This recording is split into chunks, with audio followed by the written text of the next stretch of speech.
Journey back to Lumberjack camp. Chapter 2, The White Pine. Well, as Gus approached the door to Mr. Christie's classroom, he could see it was still open to the hall inside. Everyone was talking and laughing loudly, peeking around the corner. Gus saw Mr. Christie dressed up in one of his weird outfits. He was wearing a plaid flannel shirt, suspenders, and long black boots. What the heck did he do to his mustache? Gus wondered. It was always kind of a funny, bushy and everything, but now it was swept up into curves on each side, meeting his nose in the middle of his face. "Hey, Gus, there you are," said Mr. Christie. "Come on, we're just about to start. Where's Al?" "I think he's in the bathroom," replied Gus. "All right. Everyone quiet down."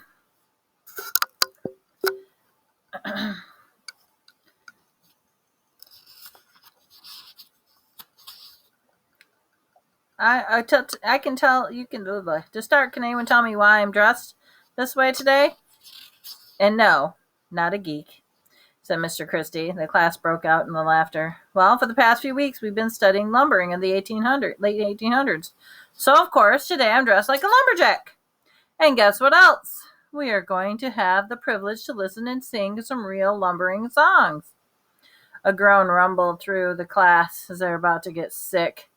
"I want everyone to take a long sheet of sing-along, and if I don't hear everyone sing, we'll keep going over the song until everyone joins in. All right?" Mr. Christie pushed the start button on his tape player, and the music began. At first, it was just the sound of an old fiddle playing. Then a weird ghost-like wail joined the fiddle to help keep the tune going, and finally a rusty voice of an old man began to sing. "Listen to this guy," said Mr. Christie in an excited tone. "This man is 85 years old and the grandson of a lumberjack. He remembers this tune from his boyhood when his grandpa sang it to him. It's a real lumbering song from the backwoods of Michigan. I want you to try to guess what that weird sound instrument is. Can everyone hear it?" "It sounds something like a ghost or a cat on a back fence." By the time everyone in class had stopped laughing and was listening closely to the strange music, Christie picked up his song sheet and began to sing with the old voice on the tape. "Remember," he warned, "we can do this song for the full hour if I don't hear you all joining in. Come all ye gallant lumbermen that range the wild wood through, where the river flows and the timber grows, we're bound with jolly crew. For the music of the mills has stopped but the blinding frost and snow, and we will range the wild woods over and over once more, a-lumberin' we go. The music of our axes will make the woods resound, and many a lofty ancient pine will tumble to the ground. At night around the old campfire we'll sing while the cold wind blows, and range the wild woods over, and once more a-lumberin' we go." These last words of the music were just being sung by the old voice, and the class of Mr. Christie snapped off the tape player. From behind his desk he pulled a shiny long saw and a bow that used to be with a fiddle. Mr. Christie sat down on the stool, holding the saw and putting his hand under his left leg, and he reached over and held the tip with his left hand. Then he took the fiddle stick and pulled it slowly across the flat back of the saw. Surprised, the class began to laugh. It was the same sound that in the old tape. That weird ghost-like wail. Mr. Christie was playing the saw. "All right," Mr. Christie paused. "Can anyone tell me what that strange instrument was on the tape you just heard?" Everyone's hand shot up in the air, and the answer was obvious. "Gus, what was the instrument?" "A saw?" "It's not just a saw. This is a lumberjack's fiddle. It's called a scratch-my-back, as they used to call it. Lumberjacks sometimes played this at camp at night when there were no other instruments available. Those jacks liked to play harmonicas, squeeze boxes, which are small accordions, and sometimes regular fiddles. But when none of those instruments were available, they would round up a tin bucket, strum washboards, and play with the saw, and this was their form of MTV. Gus, why don't you come back here and try playing with the scratch my back?" Embarrassed, Gus dropped his head to his desk. "Do I have to?" he groaned. "Of course you don't have to if you don't want to. But I think you can do it," challenged Mr. Christie. So Gus sat up and grinned. He knew what Mr. Christie was doing. "All right, you win." Gus stood up and sauntered over to the stool where the lumberjack Christie sat. The class began to cheer for Gus. Suddenly, Gus was really glad Al decided to skip class. "The first thing you have to do, Gus, is to get comfortable," Mr. Christie instructed. "Hop up on the stool." Gus hopped up on the stool and adjusted himself in the wooden seat. "Y'all set up there?" Mr. Christie snickered. "Oh, wait a minute. Here's a torque for your head. You gotta look like a lumberjack now." Gus took the red knit hat from Mr. Christie and placed it on his head. Everyone in the class began to laugh. "Next, you take the handle of the saw and you tuck it under inside your left leg. Then the teeth of the saw have to face you, so be careful.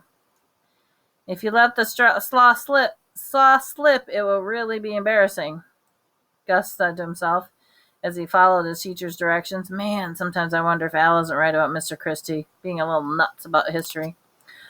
"All right, Gus, now reach over and take the saw tip in your left hand, bend it a little so that the blade sort of looks like an S." Gus tried to bend the blade, but all it would do was make a wave, and he tried again without success. The saw handle kept slipping under his leg. "You have to press down hard with your leg," Mr. Christie instructed. Pushing hard with his leg on the handle, Gus held the saw steady. Then, pushing hard with his hand, he formed the S with the saw blade. "Hold on, Gus, you've got it. Take the bow and pull it slowly across the back of the saw." Scrunching up his face, Gus concentrated on doing everything just at the same time. "This is hard," he exclaimed. Just then, a long, loud whine came from the saw. "You did it, Gus!" Just then, Gus moved slightly on the end of the stool and saw it began to slip, pinching his leg hard. He jumped off the stool, sending the metal saw flying with a clatter to the floor. "Ouch! It bit me!" Gus howled. The class broke into laughter and cheers from the new lumberjack scratch-me-back player. Returning to the seat, Gus rubbed his leg where the saw had pinched him. Standing before the desk, he pulled up a red knit hat and bowed to the class, all while grateful that Al was not there. As the class settled down, Mr. Christie began to tell about the white pine years in Michigan, Wisconsin, and northern Minnesota. "Can anyone tell me why white pine schools are so interested in lumbering?" "Our town was started because of lumbering," several students responded quickly.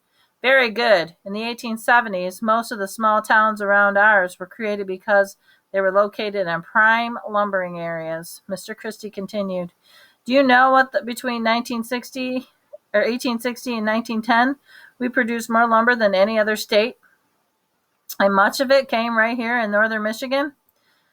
By 1897, the state produced 160 billion board feet of lumber.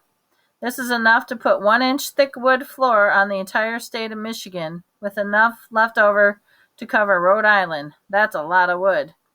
"Mr. Christie, when did they start taking lumber from our area?" "Well, here it began in 1870, just about the time of the Great Chicago Fire. The wood from around here helped rebuild Chicago and make it a huge place it is today." "Why did they want white pine?" asked a voice from the back of the room. "Good question. One of the reasons lumbermen liked it was because it would float. And we all know there weren't many roads at that time, but there were many rivers and streams, and although the Western Great Lakes area,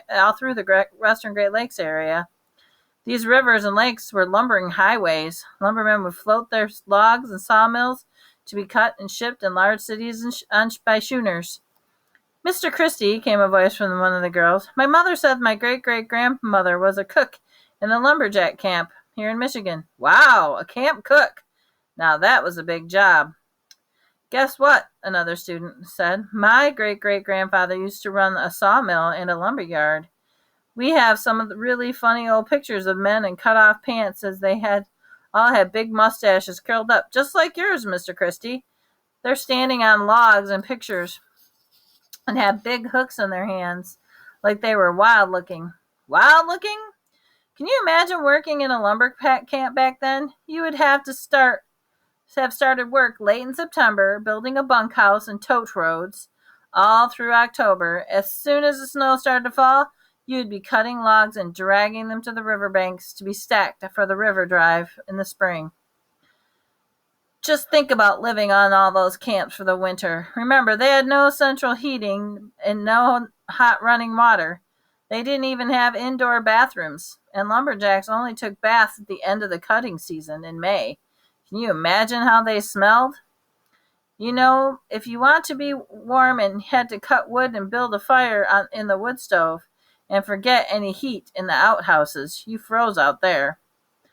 Wouldn't it be fun to go back in time just a day to see a lumberjack camp and lumberjacks? My friend said. The one singing the song for us on the tape taught me an old poem about lumberjacks. I see you're a logger and not a common bum, for nobody but a logger stirs his coffee with his thumb. And he never shaved his whiskers from off his miserable hide, for he drove them with the hammers and chewed them off inside. Oh, yuck! And one of the students and the others laughed, thought it sounded neat. Gus was thinking about it when Mr. Christie interrupted. Gus, now that you are a champion scratch-me-back player, how about running down to the teacher's lounge and getting that big plate of sinkers that I brought for the class treat? Gus scrunched up his face, wondering what Mr. Christie was talking about. Oh, I'm sorry. You see, lumberjacks had their own language. They called it lumberjack lingo, and sinkers were donuts. They were a favorite food of the lumberjack camps. I thought everyone would like to have a lumberjack treat today.